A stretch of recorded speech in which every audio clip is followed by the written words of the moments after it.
For this particular example, you will need the handout titled Text-Dependent Questions, So You Want to Be President. This is an example of a task that is designed by the Common Core state standards to be given to second graders. This is using the text, So You Want to Be President. After reading the passage, students are to be ready to explain what it takes to be a good president of the United States. They need to clearly cite evidence from the text in their answer. The text is, every single president has taken this oath. I do solemnly swear or affirm that I will faithfully execute the office of President of the United States and will do to the best of my ability preserve, protect, and defend the Constitution of the United States. Only 35 words. But it's a big order if you're president of this country. Abraham Lincoln was tops at filling that order. I know very well that many others might in this matter, or as in others, do better than I can, he said.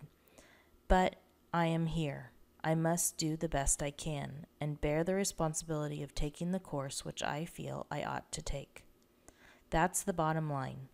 Tall, short, fat, thin, talkative, quiet, vain, humble, lawyer, teacher, or soldier, this is what most of our presidents have tried to do, each in his own way. Some succeeded, some failed. If you want to be president, a good president, pattern yourself after the best. Our best have asked more of themselves than they thought they could give. They have had the courage, spirit, and will to do what they knew was right. Most of all, their first priority has always been the people and the country they served.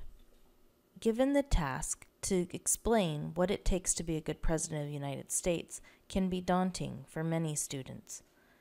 To break this task down systematically, we can use some of the guidelines in helping write text-dependent questions for our ELL students in order to make this more systematic.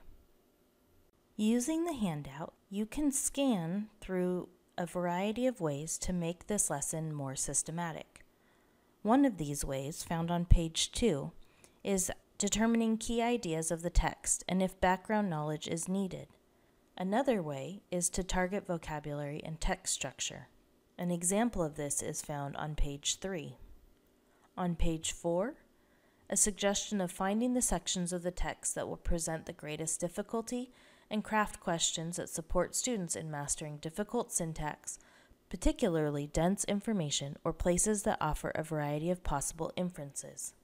Lastly, there is an example of creating coherent sequences of text-dependent questions, building listening and speaking, reading and writing into the reading activity to help students analyze and develop an in-depth understanding of that text that will help them with their response.